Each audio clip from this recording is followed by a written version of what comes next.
Good evening and welcome to the news at 6 on Africa News 24 TV. I am ZAINAB OYENIYI. Let's take a look at some of the top stories. Tinubu swears in Tunji Disu as IGP inaugurates State Police Implementation Committee. U.S. Embassy cancels visa appointment as federal government halts pilgrimage over Middle East crisis. INEC raises the alarm over litigation internal crisis in parties. Now the news in details. President Bola Tinubu has sworn in Tunji Disu as the substantive Inspector General of Police, following his confirmation by the Nigeria Police Council. The swearing-in ceremony held at the Council Chambers, State House, Abuja, was attended by top government officials, security chiefs, and senior police officers. Disu, who has served in the Nigeria Police Force for over 3 decades, takes over leadership at a critical period for policing reforms and security management across the country. President Tinubu, in his remarks, lauded Disu's commitment to service, emphasizing the need for professionalism, accountability, and a strengthened security architecture to tackle crime effectively nationwide. Speaking shortly after he took the oath of office, the Inspector General of Police disclosed that the Nigeria Police Force is closely monitoring Islamic groups with allegiance to Middle Eastern countries following the escalating U.S.-Israel-Iran conflict. He warned that developments in the Middle East could trigger repercussions in Nigeria. Therefore, the police are taking proactive measures to prevent violent protests or attacks that could be inspired by the Middle East crisis.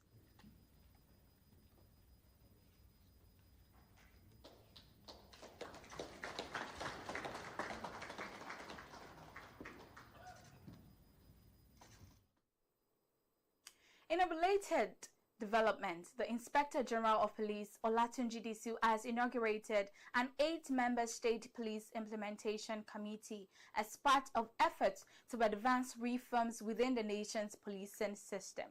The committee was inaugurated in Abuja during the IGP's first formal engagement with senior officers following his confirmation in office.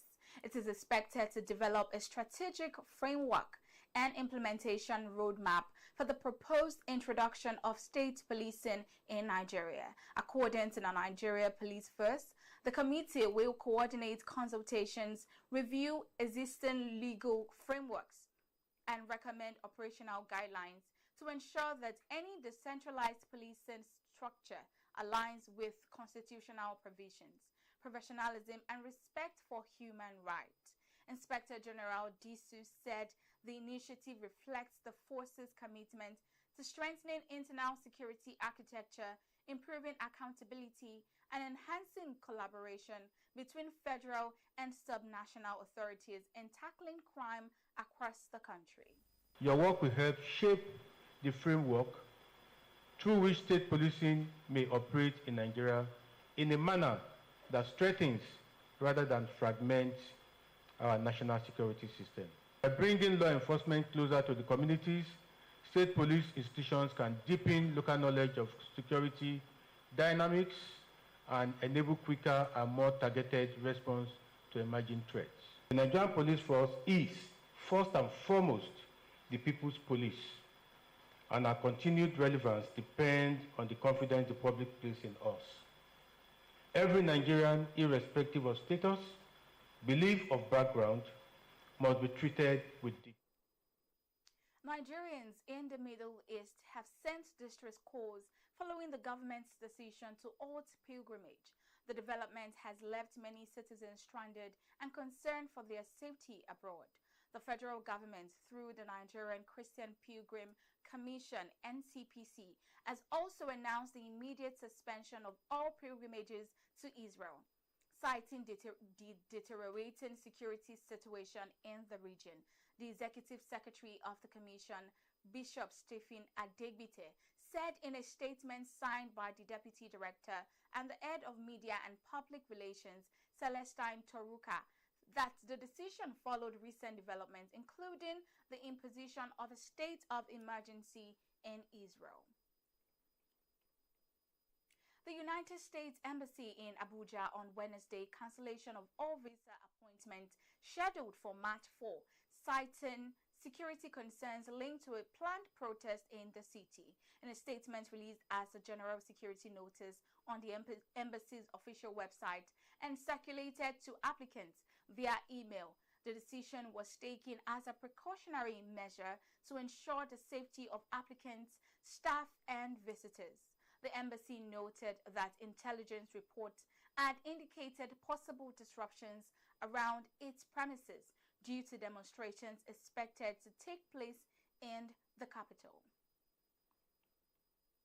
The League of Chief Imams has cautioned Nigerians against engaging in protest or any form of disaffection over the ongoing crisis in the Middle East, urging citizens to prioritize national peace stability. This came to the fore at the 2026 Ramadan Tafsir and Iftar program held at the Lagos House, Ikeja, where the National Missioner and Chief Imam of the Ansarudeen Society of Nigeria, Sheikh Abdurrahman Ahmed, called on Nigerians to use the Ramadan and Lenten season as a period of prayer and sober reflection rather than public demonstrations. We have more in this report. Nigerians have been cautioned against any kind of protest and disaffection following the ongoing crisis in the Middle East. They were also warned against meddling in the ongoing crisis in the Middle East. This came from the Leagues of Chiefs Imam during the 2026 Ramadan Iftar program held at the Lagos State House, Ikeja, on Tuesday night. Speaking on behalf of the Chief Imams, the National Missionary and Chief Imam of the Ansarudeen Society of Nigeria, Sheikh Abdurrahman Ahmed, urged Nigerians to use Ramadan and Lent period to pray for the peace of Lagos State and Nigeria at large for enhanced economic development rather than embarking on protests or any form of disaffection over the Middle East crisis. He described the crisis in the Middle East as a fitna, saying it is time for prayer, peace and sober reflection rather than protests, demonstrations or insults. This is the time that you have to watch what you say. This is the time for you to stay more at home. Stay in your space. Because reckless talk, unwarranted commentary, uninformed analysis could put you in trouble. Sheikh Ahmed also noted that Nigeria is also affected by the current global happenings, hence the need for reflection, solution, solving and constant prayers for the government to succeed at both the state and federal levels. This is a time for prayer. This is a time to be part of peace. This is not a time for protest and demonstration. This is not a time for insults. This is not a time for upheavals. It is a time of sober reflection. Top government officials and Muslim faithful attended the event.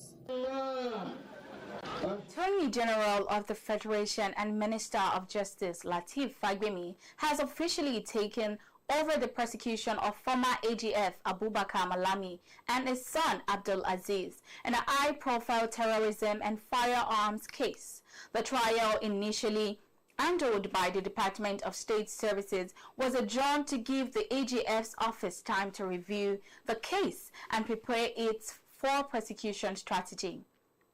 The Director of Public Prosecutions, Rotimi Oyedepo, informed the court that the prosecution needs time to familiarize itself with the facts before formally opening its case, while counsel to the defendants did not oppose the adjournment. Justice Joyce Abdul Malik adjourned the case until March 10, 2026, and Malami and his son remain on bail with strict conditions as the prosecution prepares to proceed.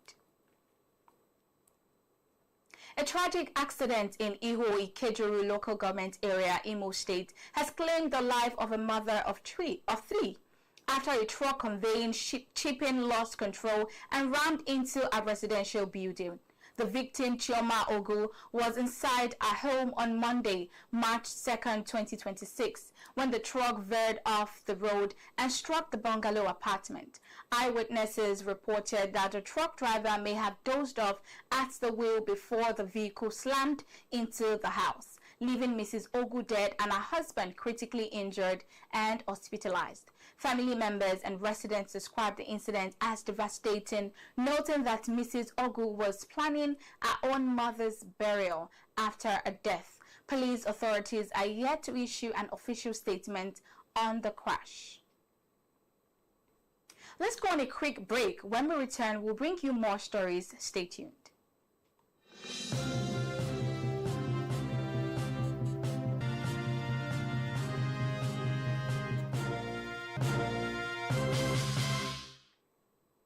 Welcome back. You're still watching the news on African News 24 TV.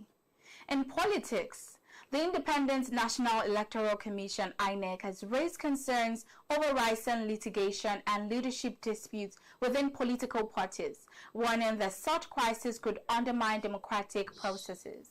INEC Chairman Professor Joash Ojo Amupiton made the remarks during a technical workshop in Ikot, Ekpene, Akwa Ibom State, noting that many parties are embroiled in internal conflicts that have spilled into the courts. Amupiton explained that these legal battles divert attention and resources from crucial election preparations and urged parties to follow their constitutions and strengthen internal dispute resolution mechanism. The Electoral Commission emphasized that unresolved party crises could threaten the conduct of credible elections ahead of the 2027 general polls, calling on political organizations to prioritize internal democracy and conflict resolution. Former Vice President Atiku Abubakar has met with the African Democratic Congress ADC South-East leaders and other prominent Igbo figures ahead of the party presidential primaries for the 2027 general elections. The meeting is aimed at strengthening political alliances and strategizing for the upcoming elections. Details of the meeting shared by the ADC in a statement on Wednesday described it as crucial in charting the party's strategic direction and potential alliances as the party prepares to navigate the 2027 presidential primaries. The meeting, which took place on Tuesday night behind closed doors at the Abuja residence of Chikwe Udensi, was attended by high-profile roster of party and regional leaders, which include founder of the All Progressives Grand Alliance, ABGA, Chekwa Okorie, former Minister of State for Education, Emeka Nwajuiba, and former ADC National Chairman, Raf Uwosu, amongst others. The engagement underscores Atiku's effort to rally support and consolidate influence within the ADC as political parties across Nigeria move toward the Independent National Electoral Commission's deadline to conclude primaries by May 30, 2026. Leaders of the All Progressives Congress (ABC) have expressed confidence in the leadership of Edo State Governor Monday Okpebholo, saying the state is now in safe hands. Speaking at an APC rally organized for defecting opposition members, former Edo State Governor Senator Adams Oshiomhole said a new chapter of direction, stability, and progress has begun in the state under Okpebholo's administration.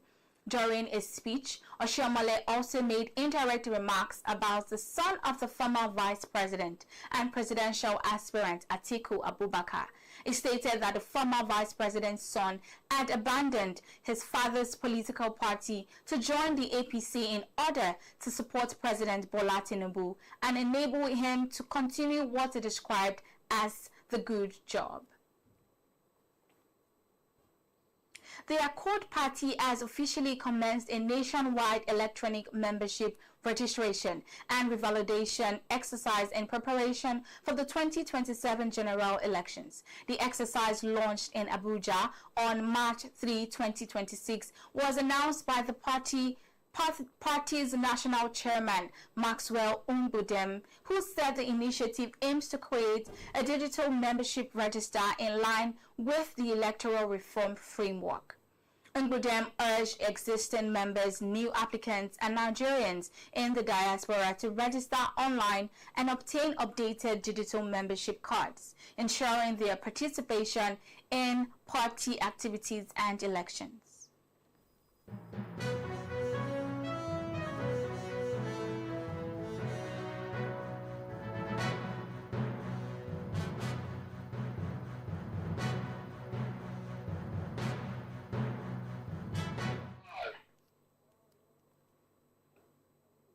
Moving on to business, the World Bank Group has warned that developing countries face a looming employment crisis, with about 1.2 billion young people expected to enter the workforce in the next 10 to 15 years, but only 400 million jobs projected to be created. The bank said this gap could heighten economic instability, migration pressures, and security risk. President Ajay Banga described the issue as not just a development challenge, but also an economic and national security concern. The institution cautioned that failing to close the jobs gap could strain government and fuel social unrest, particularly in regions with fast-growing youth populations. It noted that the issue has received limited attention at major global forums, where immediate geopolitical and economic crises often dominate discussions. The World Bank is advancing a job-centered strategy focused on improving infrastructure and education, reforming the business climate, and strengthening private sector growth. It highlighted energy, agribusiness, healthcare, tourism, and manufacturing as major sources of large-scale employment, urging global leaders to make job creation a top priority. The Nigerian Ports Authority (NPA) has recorded a 24.8% increase in cargo throughout, rising to 129.3 million metric tons in 2025 from 103.6 million metric tons in 2024. Signaling strong growth in Nigeria's maritime industry. According to its 2025 operational performance report, exports significantly drove trade expansion, accounting for 39% of total cargo volume, while imports made up 59.2% and transshipment 1.8%. Analysts say the steady growth in exports reflects progress in the federal government's economic diversification efforts. Container traffic, a key indicator of trade activity, climbed by 25.7% to over 2.1 million TEUs. Export containers rose by 3.1%, import containers jumped by 32.8%, and transshipment volume surged by 205.8%, reinforcing Nigeria's status as a regional logistics hub for West and Central Africa. In port performance, Lekki Port led with 40.6% of total cargo handled, followed by Onne Port with 19.1% and Apapa Port with 16.7%, while overall vessel calls increased by nearly 12% to 4,477 ships. Liquid bulk cargo remained the largest segment at 54.7% to total volumes, with containerized freight contributing 24%.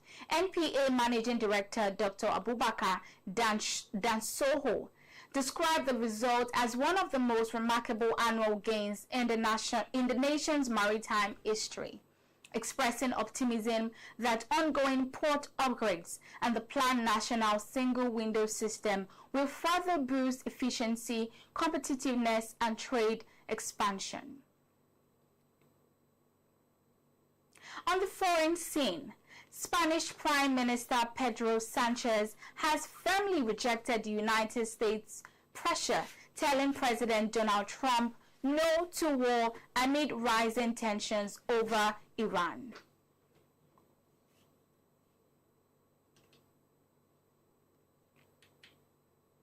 Speaking, Sanchez emphasized that the Spanish government will not support military actions that could destabilize global peace and insisted that conflict should not be pursued as a solution. The statement follows comments by President Trump, who criticized Madrid's refusal to allow the United States military use of Spanish bases for operations connected to Iran and hinted at potential trade repercussions. Sanchez stressed that Spain will uphold international law, seek diplomatic solutions, and avoid any action that could threaten both regional security and global economic stability. Senior Republican lawmakers in the United States Senate have cautioned President Donald Trump against broadening American military involvement in Iran amid a sharp increase in casualties. At a recent briefing, several Republican senators acknowledged initial support for coordinated strikes with Israel, but stress growing on his about Trump's comment that he is open to expanding the nations, including the possibility of deploying ground forces. With at least 6 U.S. service members now confirmed dead, they warn that a prolonged engagement risks repeating the protracted war in Iraq and could face backlash from both the public and within the Republican Party. Senator Shelley Moore said lawmakers want clearer objectives and timelines, while some members voiced concern that extended combat without a defined endgame could undermine Trump's long-standing pledge to avoid forever wars.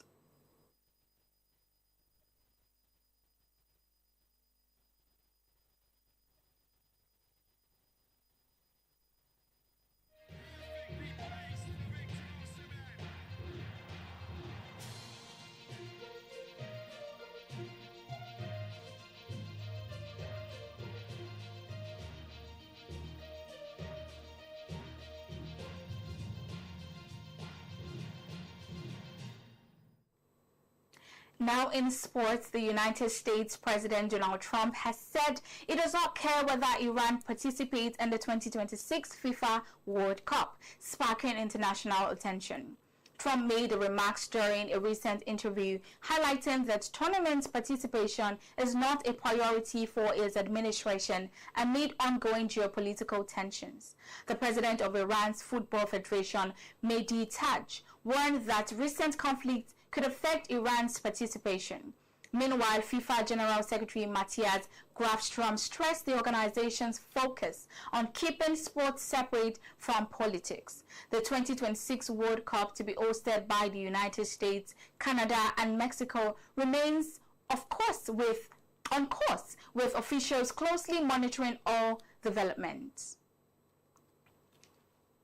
Lagos State Governor Babajide Sanwo-Olu is set to formally receive and honor Lagos-based student athletes who delivered standout performances at the 2026 World School Games Olympia in Doha, Qatar. The reception recognizes the athletes' historic medal haul across athletics, football, and swimming, marking a significant achievement for school sport in the state. The planned event also extends to celebrate Team Lagos competitors who represented Nigeria at the African Youth Games in Angola, underscoring Lagos' growing impact on youth athletic development at both global and continental levels. The Lagos State Sports Commission says the honor reflects a renewed focus on nurturing young talents through structured sports programs across schools.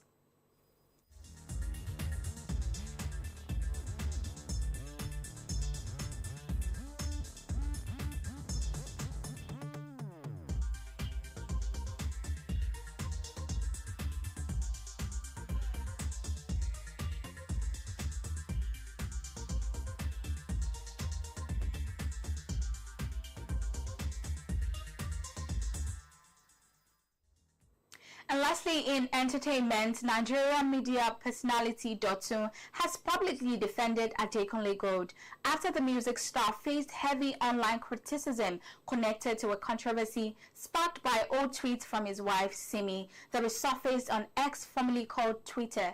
Dotun urged people to stop attacking Adekunle Gold and his family, calling many of the comments despicable and describing the ongoing online exchanges as extreme bullying. It praised Adekunle Gold's contribution to Nigerian music, including its classic album and big performances, and emphasized that fans and critics should respect his craft and personal life instead of using the situation to harass him. The two wrote that despite the online storm, he remains unscarred and one of the biggest musicians to ever come out of Nigeria. Veteran actor Francis Odega has raised concerns about the current state of Nollywood, saying the quality of films being produced today has fallen short of the industry's earlier standards. Odega, who has been in the film industry for over 30 years, criticized what he described as a significant decline in storytelling and production value compared to Nollywood's golden era. He claimed that in early years, one script would result in one memorable movie. But now, one script can give you 7 bad movies, a trend he believes undermines artistic integrity. Odega also reflected on its foundational role in Nollywood, noting that he was active long before the industry gained global recognition and was part of its early organizational structures. His comments has since reignited discussions about balancing volume with quality in Nigerian film production. That's all on the news at 6 p.m. on African News 24 TV. Don't forget to follow us on all social media platforms and subscribe to our YouTube channel. I'm ZAINAB OYENIYI. Have a good evening.